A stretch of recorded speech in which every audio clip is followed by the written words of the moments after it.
Hello friends, I hope you all are doing good. I welcome you to Value Investing channel to maximize profits. आज हम बात करने वाले हैं एक बहुत ही important fundamental parameter in the stock market, that is ROE, जिसको हम बोलते हैं रिटर्न ऑन इक्विटी। इसके ऊपर आज चर्चा करेंगे और बहुत ही इन डेप्थ और बहुत ही साधारण और सरल तरीके से आपको मैं समझाऊंगा कि ROE को कैसे यूज करते हैं स्टॉक मार्केट में और इसके क्या फायदे और नुकसान हैं। दोस्तों आपको पहले मैं फंडामेंटल एनालिसिस के ऊपर थोड़ा सा फ्लैशबैक दे देता हूँ। There were certain basics of stock market videos जो मैंने पहले पब्लिश करी हुई हैं, जिसमें मैंने बताया आपको कि व्हाट इज मार्केट कैप, जो मेरी सबसे पहली वीडियो है ऑन द फंडामेंटल। दूसरी मैंने फंडामेंटल के ऊपर वीडियो बनाई थी, वो है व्हाट इज पी रेशो, और उसी में मैंने आपको बता दिया था कि what is earning per share. उसको मैंने क्लब करके एक बहुत ही इंप्रेसिव वीडियो आपके सामने मैंने बना के बता दी थी कि ईपीएस को हम स्टॉक मार्केट में कैसे यूज करते हैं। तो ये तो तीन हमारे हो गए थे ऑलरेडी फंडामेंटल एनालिसिस। रिसेंटली मैंने एक प्राइस टू बुक रेशो के ऊपर भी एक अपनी वीडियो पोस्ट करी हुई थी, सो आप उसको भी देख सकते हैं। ये चार चीजें हमारी फंडामेंटल एनालिसिस में कवर हो गई हैं। अब आज की वीडियो है वो है ROE के ऊपर, रिटर्न ऑन इक्विटी। ये हमारा हो गया पांचवा फंडामेंटल एनालिसिस जिसके ऊपर मैं आज कवरेज देने वाला हूँ। What is ROE? ये ROE होता है क्या है? ये है तो बहुत बेसिक सा फंडामेंटल एनालिसिस मार्केट में, पर ये बहुत ही इंपॉर्टेंट है। जब मैं नया नया आया था मार्केट में तब मुझे भी पता नहीं था ROE को यूज कैसे करना और उसके क्या फायदे हैं। मैंने बहुत सी बुक्स पढ़ी, इनफैक्ट बहुत सी वीडियोस भी देखी, पर मुझे किसी बुक से मुझे ना इतना इजीली समझ नहीं आया, और ना ही मुझे कोई वीडियो से मुझे इतने अच्छे वे में किसी ने मुझे एक्सप्लेन किया। मैं तो बहुत परेशान हो गया, तो फिर मैंने इसको छोड़ दिया यूज करना, पर वो मेरी गलती थी। अब मुझे पता है कि ROE को मैंने पहले इसको कैसे यूज करना है ताकि मैं अपने प्रॉफिट्स को रिटेन कर पाऊं। आज मैं वो जितना भी मैंने एक्सपीरियंस, जितने भी मैंने हार्ड वर्क, जितने भी मैंने हार्डशिप्स देखी हैं, वो मैंने सारी कट डाउन कर दी हैं आपके लिए, ताकि मैं आपको एक बहुत ही अच्छा सा उसका जो फ्रूट का जो जूस है ना वो आपके सामने मैं प्रेजेंट करूं, आपको मैं प्रॉपर वे में आपको एक्सप्लेन कर पाऊं कि ROE को हमें कैसे यूज करना है। What is return on equity?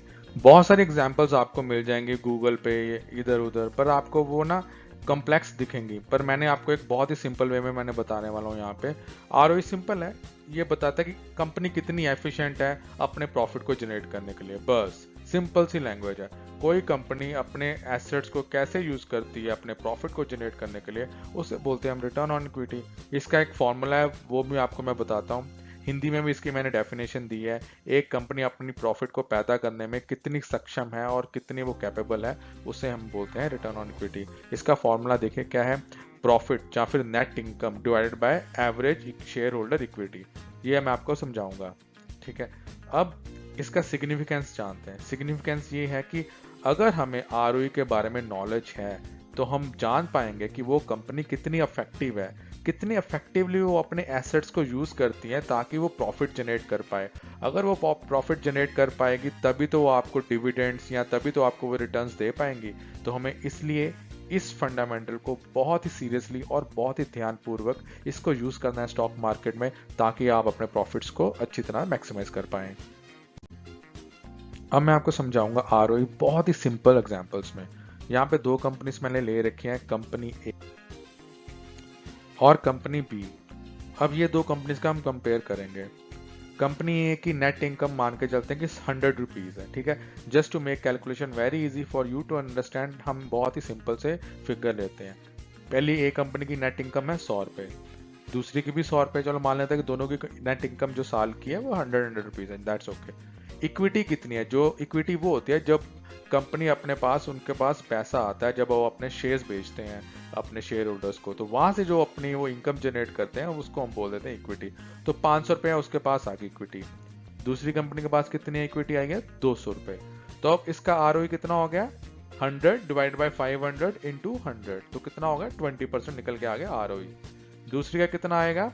100 divide by 200 into 100, that is 50%। अब इन दोनों कंपनी में अगर मैं देखूं कौन सी अच्छी कंपनी है, कौन से अच्छे रिटर्न्स दे पा रही है मुझे on my equity, is company B.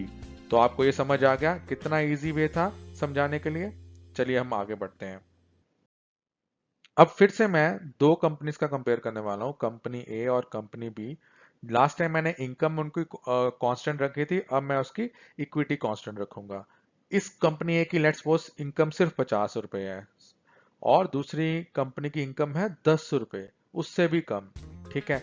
इसकी इक्विटी जो है शेयर होल्डर से उसने ले लिया है 100 और दूसरी कंपनी ने भी 100 ले रखे, हमने इक्विटी इसमें कांस्टेंट कर दिया है। अब आरओई कंपनी का क्या होगा, 50 डिवाइडेड बाई 100 इंटू 100, 50% हो गया और दूसरी कंपनी का 10% हो गया। अब यहाँ पे कौन सी कंपनी अच्छी दिख रही है, किसने ज्यादा रिटर्न्स दिए आपको, company A has given you better returns, therefore company A is better than company B in terms of generating profits and giving you the returns on your equity। तो ये कंपनी अच्छी है आपके लिए। बिग कॉन्ग्रेचुलेशंस, आपने देख लिया, आज सीख लिया इतने इजी वे में how to use ROE, how to calculate ROE, आप इसको कैसे यूज कर सकते हैं in terms of comparing between company A with company B. अब आप इसको यूज करें बिंदास होके मार्केट में, and now you will have a full confidence to know which company to invest in order to generate maximum profits.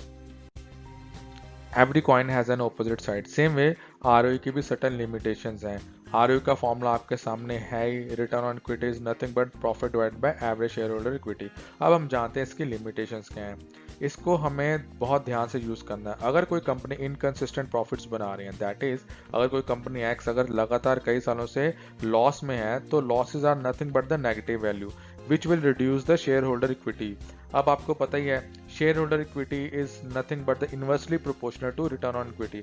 अगर ये नीचे को जाएगा, आरओई हमें ऊपर की तरफ जाते हुए दिखेगा, which could be a misleading factor. तो हमें ध्यान से यूज करना है आरओई को। अगर कोई कंपनी लॉस मेकिंग है, अगर लॉस बना रही है, उसका आरओई आपको ऊपर की तरफ माइट शो अपवर्ड ट्रेंड, तो वो एक अच्छी इंडिकेटर नहीं है किसी भी शेयर होल्डर के लिए। तो हमें ध्यान से इन्वेस्ट करना होगा इन चीजों के लिए।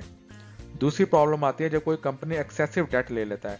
एक्सेसिव डेट लेता है तो उसमें क्या होता है, हम कंपनी काफी सारी बोरिंग उसकी एग्रेसिवली बढ़ जाती है।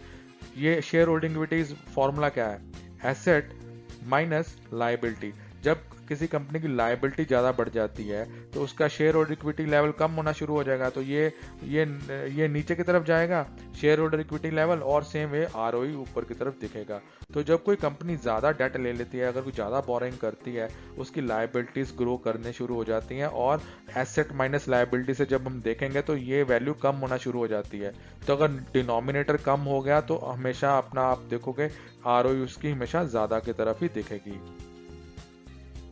Last but not the list, अगर कोई कंपनी नेगेटिव नेट इनकम है, अगर उसकी इनकम नेगेटिव है, साथ के साथ उसका शेयर होल्डर इक्विटी भी नेगेटिव जाएगा, बिकॉज वो कंपनी अच्छी तरह परफॉर्म नहीं कर रही होगी और उसने लोन भी काफी ले रखे होंगे। जब न्यूमिनेटर पे भी नेगेटिव है और डिनोमिनेटर पे भी नेगेटिव है, ये आपस में कैंसिल हो जाएंगे और आपको आरओई हमेशा अपवर्ड ट्रेंड में दिखेगा, जो कि एक आर्टिफिशियली हाई आरओई है और गलत इंफॉर्मेशन और मिसलीडिंग इंफॉर्मेशन देगा अपने शेयर होल्डर्स को। तो हमें सबसे इंपॉर्टेंट ये है कि आरओई जब हमने यूज करना है तो हमें बैलेंस शीट को भी जानना जरूरी है कि क्या कंपनी लॉस तो नहीं बना रही है, क्या उसने एक्सेसिव डेट तो नहीं ले रखे हैं। अगर ये दोनों चीजें आप समझ लोगे तो आप अपने आरओई को बहुत ही सही तरीके से मार्केट में यूज कर पाओगे और अपने प्रॉफिट्स को मैक्सिमाइज कर पाओगे। तो दोस्तों ये था 5वां की fundamental parameter in the basics of stock market, ROE, जो मैंने आपको बहुत ही सिंपल एंड इजी वे में समझा दिया है। अब आप इसको यूज कर पाओगे बहुत ही आराम से और आपको पता लग गया इसकी क्या सिग्निफिकेंस है और क्या इसकी लिमिटेशंस भी हैं, आपको कैसे आरओई को यूज करना है, keeping in mind about the debt and the profitability of the organisation. अगर आपको ये वीडियो अच्छी लगी है तो प्लीज इसको सब्सक्राइब करें, लाइक करें, hit the bell icon so that you don't miss out this important information. आज के लिए दोस्तों बस इतना ही। Thank you so much and have a good day. Bye bye.